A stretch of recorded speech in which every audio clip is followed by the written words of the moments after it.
بسم اللہ الرحمن الرحیم۔ السلام علیکم، میری آپ سبھی سے التجا ہے کہ ایک مرتبہ درود ابراہیمی پڑھ لیجیے گا۔ بسم اللہ الرحمن الرحیم۔ اللہم صلی علی محمد وعلی آل محمد کما صلیت علی ابراہیم وعلی آل ابراہیم انک حمید مجید۔ اللہم بارک علی محمد وعلی آل محمد کما بارکت علی ابراہیم وعلی آل ابراہیم انک حمید مجید۔ بسم اللہ الرحمن الرحیم۔ یہ ہیں جن کو اللہ نے ہدایت کی تو تم انہی کی راہ چلو۔ تم فرماؤ میں قرآن پر تم سے کوئی اجرت نہیں مانگتا، وہ تو نہیں مگر نصیحت سارے جہان کو۔ بسم اللہ الرحمن الرحیم۔ آج جو بات میں آپ لوگوں سے ڈسکس کروں گی وہ یہ ہے کہ اس آیت کریمہ میں ہے کہ اور یہ ہیں جن کو اللہ تعالیٰ نے ہدایت کی تو تم انہی کی راہ چلو۔ مسئلہ علماء دین نے اس آیت کریمہ سے یہ مسئلہ ثابت کیا ہے کہ سید عالم صلی اللہ علیہ وسلم تمام انبیاء علیہ السلام سے افضل ہیں، کیونکہ خصال کمال و اوصاف شرف جو جدا جدا انبیاء علیہ السلام کو عطا فرمائے گئے تھے، نبی پاک صلی اللہ علیہ وسلم کے لیے سب کو جمع فرما دیا اور آپ صلی اللہ علیہ وسلم کو حکم دیا تو تم انہی کی راہ چلو۔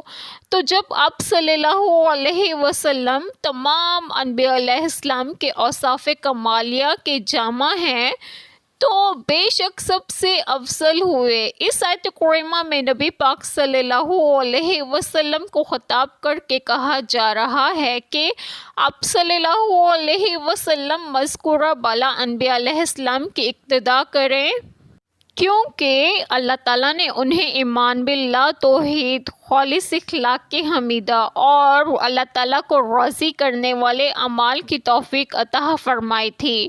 یہ آیت کریمہ دلیل ہے کہ ابتدائی اسلام میں جن معاملات کے بارے میں قرآن پاک میں کوئی نص نازل نہیں ہوئی تھی ان کے بارے میں نبی پاک صلی اللہ علیہ وسلم کو حکم دیا گیا تھا کہ وہ گزشتہ انبیاء علیہ السلام کی پیروی کرے۔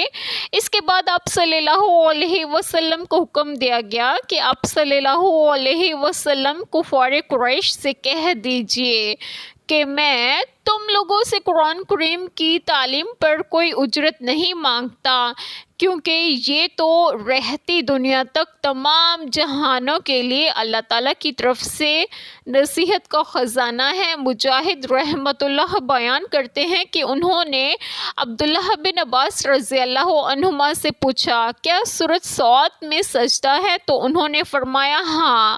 پھر انہوں نے اس کی تلاوت فرمائی اور فرمایا وہ داؤد علیہ السلام بھی انہی میں سے ہیں جن کا ذکر آیت کریمہ میں ہوا ہے، اور حضرت داؤد علیہ السلام کے سجدے کا ذکر اس میں ہے، اور آپ صلی اللہ علیہ وسلم کو ان انبیاء علیہ السلام کی اتباع کا حکم ہے۔ ایک دوسری روایت میں ہے کہ مجاہد کہتے ہیں کہ میں نے سیدنا عبداللہ بن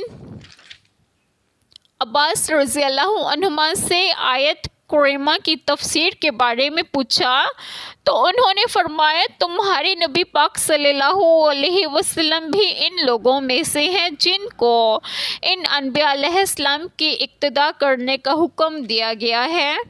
ایک چھوٹی سی دعا جو میں ضرور کروں گی کہ اللہ تعالیٰ ہم سب کے تمام گناہوں کو معاف فرمائے اور ہمیں صراط مستقیم کی راہ پر گامزن کریں، اور آپ سب کی تمام جائز دعائیں قبول فرمائیں، اور جو لوگ بے اولاد ہیں انہیں ایک اور صالحین اولاد عطا فرمائے، اور جو لوگ بیمار ہیں انہیں صحت و تندرستگی عطا فرمائے، اور آپ سب کو آپ کے گھروں میں خوش و خرم رکھیں اور صحت و تندرستگی بھی دیں۔ آمین۔ جزاک اللہ خیر۔